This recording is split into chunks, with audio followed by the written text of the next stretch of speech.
Hi, everyone, and welcome to the Archives. This is one of those special episodes where we get to sit down with fashion people who are shaping the industry. Today, joining me is someone who has changed, redefined the rules of how we consume fashion content today. Diane Pernet. Hi, Diane. Thank you. Thank you for having me. I feel like you've always had a very recognizable uniform, I would say, fashion uniform. Who are the designers that you normally go for? Well, first, starting my uniform, it was myself as a designer. Oh, really? For years, yeah, because I had my own brand for 13 years. I love Comme des Garçons. Most of my shirts are Comme. This one's Noir. I like Anthony Lemaster. I like Dries Van Noten. Dries Van Noten probably I wore more than anything. Nice. I mean, there are other designers that I love that I don't wear. Balenciaga. I wish I had the funds to buy it. Yeah, me too. Those are my favorites. And Lutz also. I wear Lutz. So you started as a designer. Maybe if you want to walk me through that, I would be curious to know. How did you start? And Actually, how I started was studying film. oh, interesting. That's what Okay. my degree is in. Full circle. Yeah, and then I was doing reportage photography.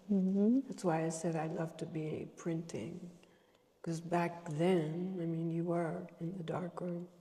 Now, I mean, it's rare people that are in the darkroom. And then I started my own brand, independent brand, 13 years in New York. How did you switch from film reportage to design? Well, it was funny because I was living with this guy in New York who was a photographer, and I was a photographer, even though we did different things. And one day, I don't know, I don't think it's a great idea to live with somebody who's doing the same profession. I got to the point I pick up my camera and I get a stomach ache. And I remember we went out to dinner one night and I said, I don't want to do this anymore. But I don't know what I want to do. Okay. It was the first time I had no idea what I want to do. And he goes, well, why don't you do something obvious? And I said, like what? He said, like fashion. Then I went to Parsons and FIT for 9 months. Didn't like being in school and decided if I stayed any longer, I would lose all desire to design. And I just started my collection. I just thought I'll show it when I'm ready. I had no idea because I never worked for anybody. And I showed like spring in February or March. And I didn't know how to price, so things were like, I was, I was like paying to sell practically. The highlights probably were Sabre department store. I got a license with them. So Wow. Japan was like the best. I still love Japan, and I still wear Japan. Yes. It's like outside of Paris, it's probably, Tokyo is probably my favorite city. Not that I want to live there, I wouldn't. I love Tokyo as well. I've just been recently. Same. I feel like it's a beautiful city. It has a great vibe. I wouldn't live there. No. But once a year going to Tokyo, I feel like it's something that I need to do, like as an inspiration and just capturing the energy of the city. And it's different like when you're there as a designer than when you're there with your fashion film festival. Because it's How a whole different?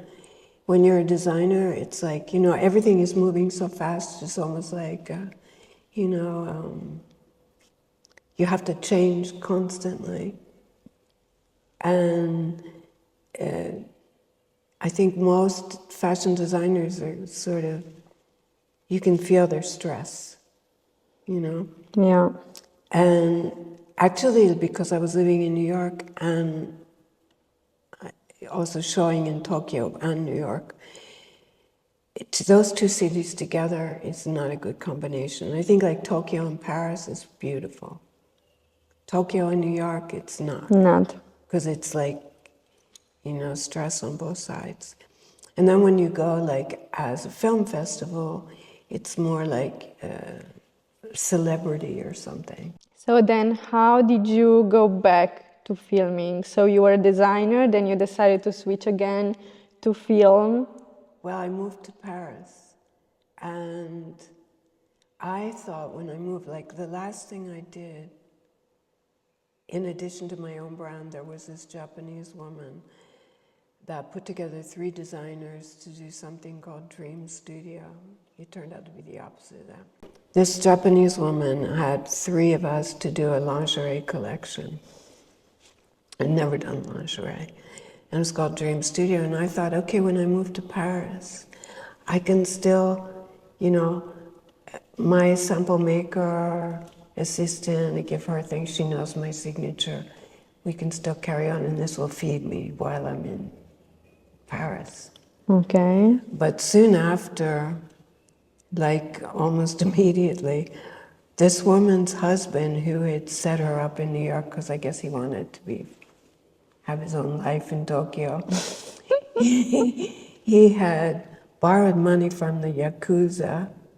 You know, it's like the Japanese mafia. Yeah. And because he was into real estate, and got in some problems, so immediately she had to go back to Japan, and the whole Dream Studio collapsed. Oh, So that was the God. end of that. And then I was thinking, okay, what do I do? Because I didn't want to work for another designer. I'd only work for myself. And I got a job doing, this will make you laugh, with Tim Blanks, was the on-camera guy. And I had met Tim Blanks when I was a designer, because one of the stores that bought me, he was living in Canada at the time. I love Tim Blanks. Yeah, He great. got me into fashion, to be honest. Like, Yeah, no, Fashion Files. Yes. That's what I was working on. That was really funny. I was assisting the producer, which things like you have a job for 3 weeks, because then computers didn't exist. are we talking about which 90, year? 90, 91. That weren't, you know, you had word processors. So it would take 3 weeks to send invitations, requests for tickets for shows. Can Wow. you imagine? Now it takes an hour and a half, Yes. right? But it took 3 weeks. So I thought, oh, that's great, you know, just gave some money. And then I would like go through all the films of the shows to pick out bits for the editor. So I was like, you know, I took this job, I was overqualified, but it didn't really matter. And I was guarding tripods. Walking down the catwalk at your own show, and then you're guarding tripods, right? And the camera guys used to be covering my shows. Yeah. So they would think at first I'm there as the on-camera person, but the on-camera person was Tim Blanks. I was just guarding tripods. Did you feel like it was a like how did you feel about the downgrade? Well, I think humility is a quality. Fully One agree has with to, that. You know, like you do what you have to do, right? Then I got, you know, Tiffany Godoy. Yes. Well, that was really funny because she was working for some Japanese magazine, and she, like, I don't know, we're hanging out a long time ago. This was early 90s. And she asked me to write an article, and I'd never written anything because I was a fashion designer. Yes. I was like assisting, you know, this producer because she knew nothing about fashion. She was on a documentary, like she was happy to have me, even though she said, you know, you're so overqualified for this. And I said, I really don't care. I need to have some money coming in. Of course. Since my dream studio Is fell not, apart, yes. you know, and like moving to Paris, it's funny because you'll never starve because everybody will invite you to dinner. You're like a fashion accessory, but nobody's going to help you get work except another foreigner. Interesting. And Canadian broadcasting. Do you feel like this only about Paris or also like about New York Fashion Week or maybe Tokyo? New York, you have a different work ethic. Okay. It's like you work till it's done, you know? You're not thinking, I've got to go have a cigarette, I'm going to have a 3-hour lunch, and no, don't call me after 6 o'clock, and oh no, it's a weekend, you know, it's Yeah. a different, so I think and also the system is, if you pass the first 3 months of like a trial period, you're there for life unless you kill somebody, you know. So they're guarding their territory. Yeah, So they I agree don't, with that. they're not welcoming you. I agree. But another foreigner will, because they know They know the struggle as well. They know the music. So, yeah, so like I worked for Canadian Broadcasting, and then I worked for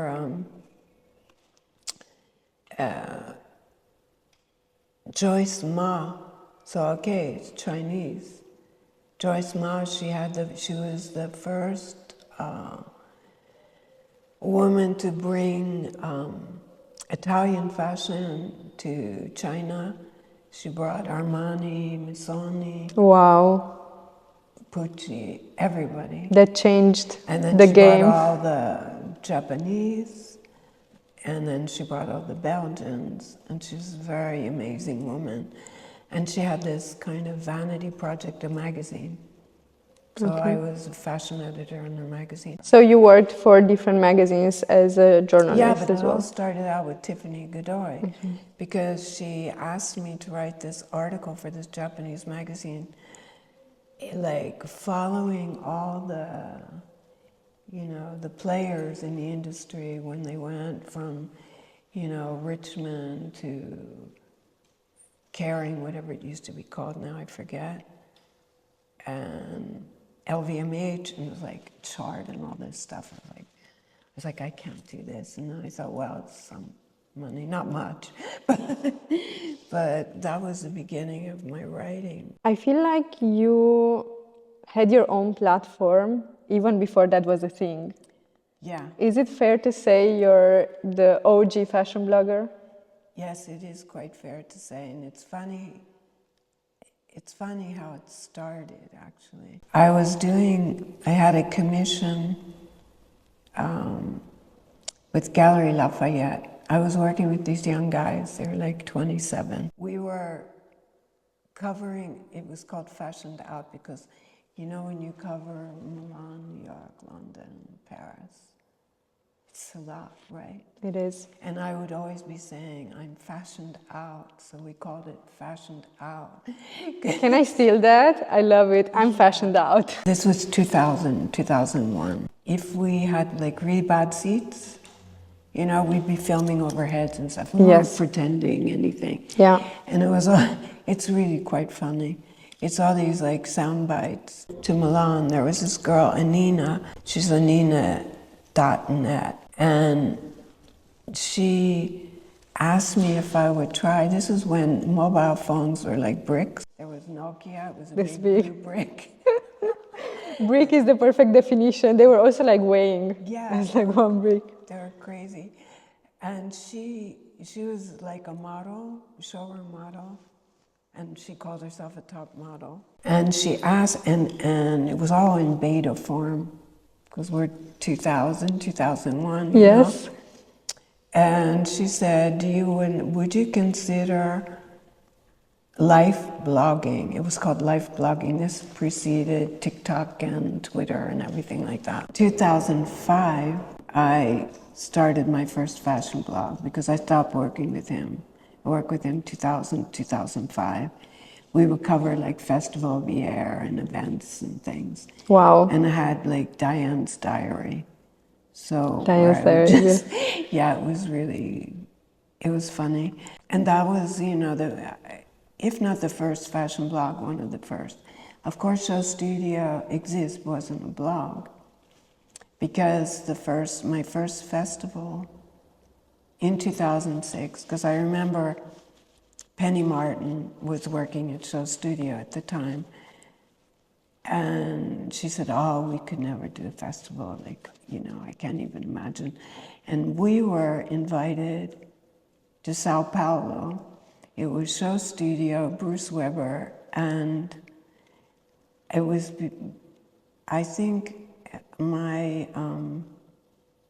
film festival at that time in 2006 was called You Wear It Well. It was just a name I stole from an old Rod Stewart song. Oh, okay. You know, we didn't own it. So You wear it well? you wear it well, because I thought it worked. Studio I had, because we were both screening films in this one-time only film festival in Sao Paulo. It's funny, I met the girl that organized that, produced it 2 seasons ago. We hadn't seen her since 2005, Yeah. 2006. And you re-met her?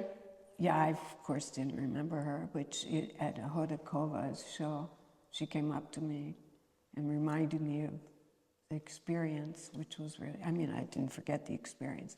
I'd sort of forgotten her. But, I mean, it was almost 20 years, so I think Rightfully so. I think I'm You'll get a allowed pass, for sure. I'm allowed to forget. Because I remember talking to Penny, because I wanted to show some of Nick Knight's films. They were in my first festival, like the one with Alexander McQueen. Which the one? Wedding thing. When Yes. Yeah, which was great. And some, maybe Gareth Pugh, I don't remember. But we would coordinate to make sure we're not showing the same films. Film. And I remember I would be like sitting at a Dries Van Noten show, and I could record with this. Video Yeah, it thing. was just nice and small, and Yeah. only did video, no phone, nothing else. And it would immediately upload to my blog. So it was like cinema verite. And I remember Terry coming over and saying, like, what is that? Because I would be saying, okay, well, I'm sitting here at Dries Van Noten, it's another, this was before Twitter, before all that stuff. You know, it's like 45 minutes late. And then it was at Colette later, because Colette had all the best technology. You knew as you'd see it at Colette, and then you'd order it somewhere else. Interesting though. It's exactly what people are doing right now at shows. Sitting and just commenting like IRL. The faster it is, the better it is. If it's live, even better. So you were really pioneering in that. 20 years before. It's crazy. You know, I was doing the sound bites the first night for Gallery Lafayette, and I decided to go to Jill DeFore, who had been pushed out by Amanda Harlick.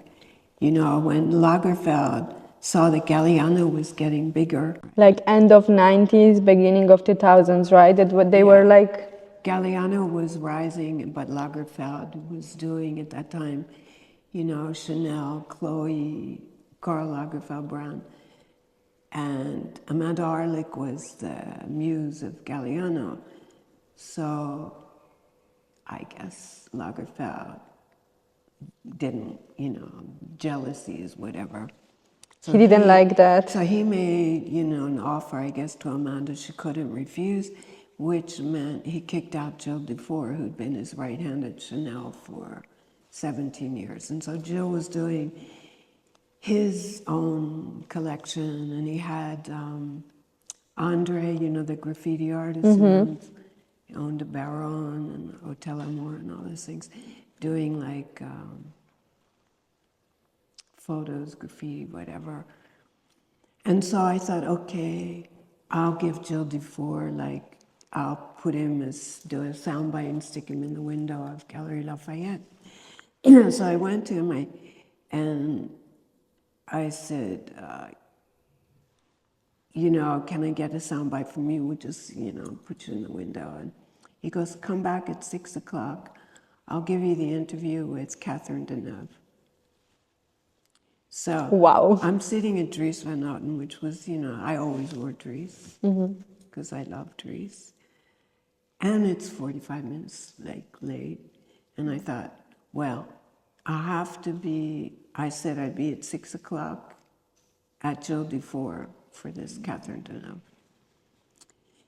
And so I walked out before the show started, and the PR's coming over, like, why are you leaving? We're about ready to start. And I said, yeah, well, I have to interview Catherine Deneuve. How did the PRs take this? I mean, I knew her, and she was great. You know, she, oh, okay. You know, but she knew I loved Dries. Let's say you were forgiven for leaving I her. was forgiven because it was Catherine Deneuve. I mean, she's a French icon. She is. And, but of course, I had to wait about 45 minutes. I'm backstage at Rick Owens, and Bloody Osiris, is there, you know, the rapper, The right? rapper. And he says to a friend of mine, I have to meet her, she's the goat, you know? She's the goat. I didn't know what a goat was. Diane, you are the goat. But it was a riot because she has to come to my birthday, you have to introduce me. Yeah, that's how I heard the OG and the goat.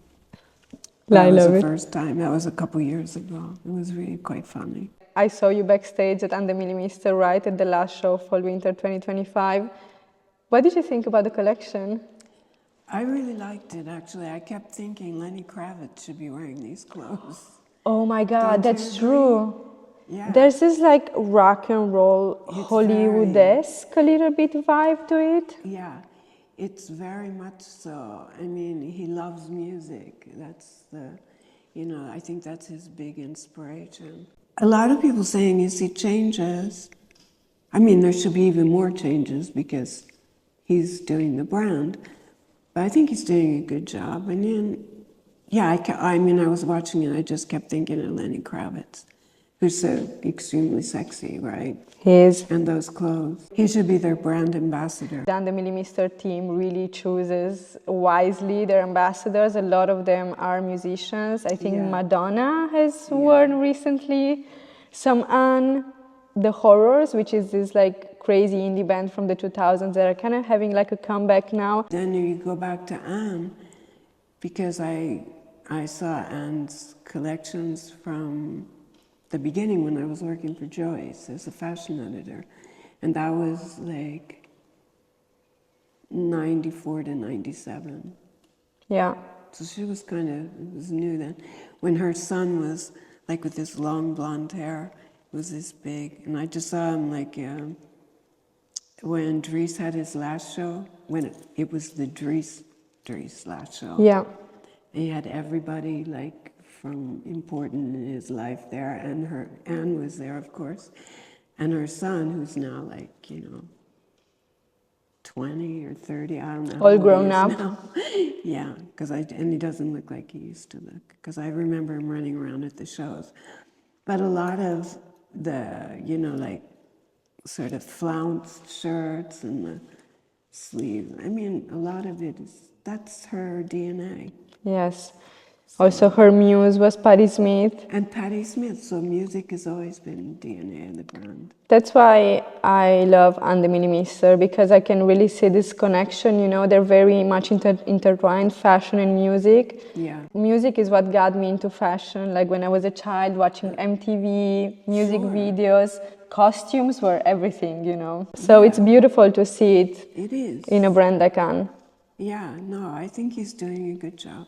I'm actually like really happy with some of the new creative directors that I think, you know, all of a sudden they finally headhunters made good choices. Julian at Dries.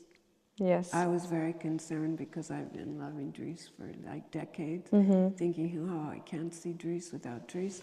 But then I saw the last collection, I said, it's in really good hands. There's always this conversation in fashion of should a brand cease of existing when the founder leaves? Like Alexander McQueen said, just burn it down. And I think, you know, I guess it depends. Some of this, like, trying to bring brands back from the ashes, I think should just stop. But I mean, they should have respected McQueen, I think. Yeah. They should have, but they didn't. Because They didn't. It's all about money. It's always about money in the end. A brand that is really not being able to resurrect the house is Helmut Lang, in my opinion. Oh, yeah. They should just drop it. Because Helmut Lang was so brilliant in the 90s. He was, you know, revolutionary, brilliant. It made so much sense in the context of the 90s, what he was doing. And this is like such a unique moment, you know. It's like the cultural context and his work together. It's almost impossible to like recreate. It's a disaster. They should just stop it. Let it die. And let it die. Respect the designer's wishes, you know? Yeah. But it's all about money. I mean, even like with Saint Laurent, Pierre Berger pushed him for 10 years more than he wanted to be, and it was just embarrassing almost. I mean, still it was great to go to the show because even though the collection I thought was not very good, when he would walk out and barely walk out because he was a mess at that point, still the hair would raise on your arm because here is this, for everything he stood for everything he did. Yeah. The volume of the work in his life. But he wanted to leave because a friend of mine worked there doing all the, they had 25 years of Saint Laurent that traveled around the world, and he curated all of them. And he would tell me, Saint Laurent would be begging Pierre Berger, just stop. But talking about creative directors, you walked the Balenciaga show, right? Couture 2022. How was that? That was amazing. It was so funny because I was on the jury for Demna's graduation at Antwerp. And Insane. And in my blog, this is really funny, in 2006, which was the year he graduated, also the year Anthony Vaccarella graduated, but from the Coimbra. I wrote on a blog post, I was just interviewing him, and he was talking about, when his brother was born and stuff, and inspiration, this sailor and broken heart, and the clothes were great. They were already great. Glenn Martins was modeling for him, isn't that funny? He was one of the models. No way. Yeah. It's really funny. I love that. Because he's someone I love too. Same. I had written at the bottom of my post, Headhunters, this is the one to watch. And I'd also seen him at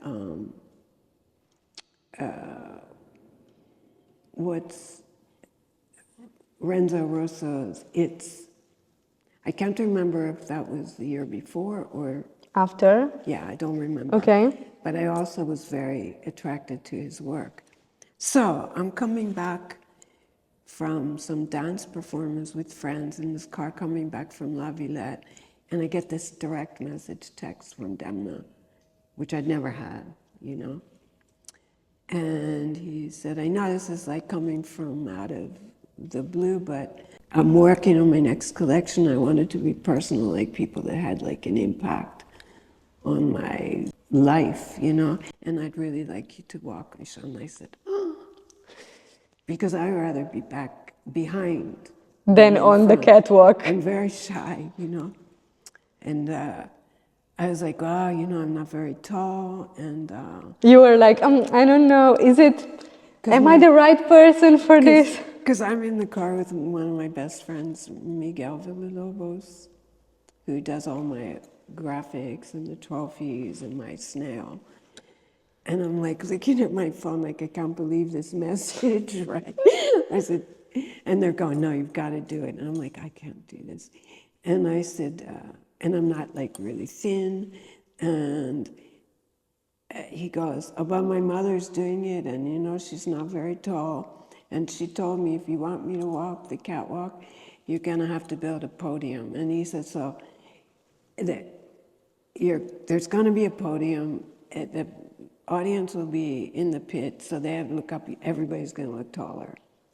So, perfect. Here you go. No, he's amazing. So I said, and I know frames are really important to you, and I'm blind as a bat, so I need to have a prescription in it. He goes, no problem. He sends me a selection of 5 incredible frames, and he goes, choose the one you want. We'll put your correction. Wow. And he said, I want you as you, but Balenciaga-fied. So you can still have the veil. And I said, I only want my platform shoes because I have to be taller. Of course. I'm challenged. I'm 5'2". And it's no problem.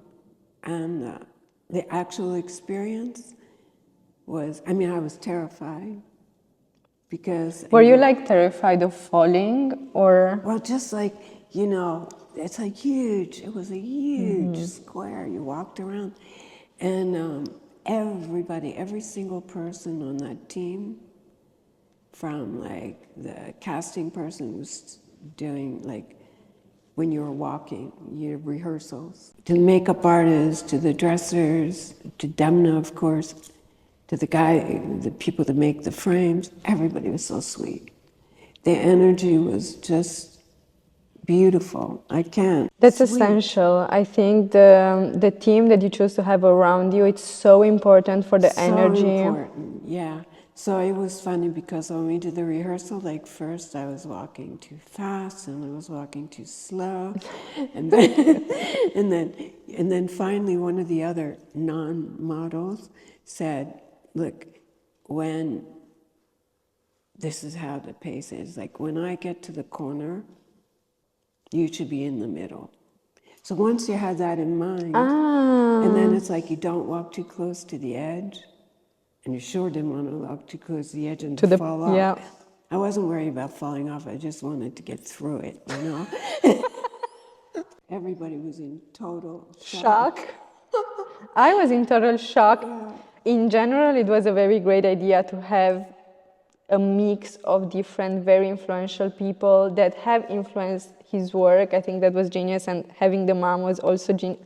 Obviously, I didn't know Demna's mom, so I couldn't recognize her, but when I saw her, I was like, she's rocking it. Icon. It was wild. I mean, I was hoping that I would get a box with that coat coming home. I mean, we got paid as models. Okay, but you didn't get the No, look. and the team sent me a beautiful bag. I was wishing for that coat because I'd never be able to afford it. But it was funny because the clothes were perfect. Like they had to cut, you know, hem things so the proportion was right on me because I'm 5'2", you know, and it's made for somebody, you know, 5'10", probably. Because during the fitting, like with the belt on the trench coat, the belt was like, you know, my high hip or something. And I was saying to the dresser, well, I don't think it's supposed to be there. And then, you know, when Demna came, because you have the dresser dresses you, and then Demna sees, like he chose the outfits and said, is this okay with you? And of course it was, you know, practically anything from him would be okay with me. But send it to me, please. But I didn't get it. We hope Demna to see this and maybe he will finally send it. You've been following his work for a very long time. Yeah. What do you think about his newest appointment at Gucci? Wow, I mean, I'm excited to see what he did because to me, I think he's one of the very few visionaries in fashion. I mean, that guy, he really, just if you go through all of his shows, the guy, he sees the future. I agree. And he's brilliant. And he's like, you know, I get so sick of all these haters, you know? Me too. He has a signature. He has made a huge change in fashion. He has. And even like, besides the designs that I do, I find him a visionary as well. Besides the designs, he kind of like introduced a new silhouette that we did not have before, the oversized silhouette, right? Exactly. He's being copied by so many people. And, you know, if you have a signature, it's your signature. Yeah. Why do you want to reinvent yourself completely? I mean, I think he's great. Of course, I don't expect he's going to do for Gucci what he did for Balenciaga. Me neither. I'm just sick of haters. Like, he is very divisive because of what he does. He is a pioneer in designing and like his vision, you know, and when you are so specific, it's very hard to get recognizability immediately or like to be appreciated immediately. People have to digest his work. It takes time. And that's where, in my opinion, it creates this like whole conversation around anything that he does, basically. Exactly. I mean, it's true. It's like even the haters, okay, you know, you're just amplifying his fame. And he's like... I mean, it's like all the presentations, whether it was like the climate one, right before the war in Ukraine, which changed a bit. The mud, that was like so amazing. That was insane. And it was a vision, you know, or the red carpet thing. Yeah. Or just everything, or And the Simpson film. The Simpson film. So Diane, I have one last question for you, because who listens to the podcast is like people who are in fashion school, who are starting a career in fashion right now. So you've been in the industry for some time. You've seen a lot of people come and go, I guess. What do you think it takes to make it in fashion today? Well, I think it's like we're talking about Demna. I think it's to have a vision and to have something personal, to make it like not trying to be like anybody else, never following trends, just go inside yourself. I think that's what they teach you at Antwerp, like Royal Academy of Antwerp. It's like, you know, it's very difficult, but you have to like go inside yourself and what's really true to you and express yourself. And you have, you know, people like Demna, Glenn Martins, Matthew Blasi. He went to Le Comber, not Royal Academy. I'm so happy for him. Now I was at his school show also. Oh, really? That guy is brilliant. He is. Yeah. It's just to have a personal language and just to go with it. Just have something to say, you know. I think if you have something to say, you'll eventually arrive. Diane, I couldn't agree more. Thank you so much for coming. My pleasure. Nice. What a beautiful conversation. You know, it was funny because I was at La Combra. Oh, I don't even remember what for. With Peter Wheeler, who I know since he was a student for Raf Simons.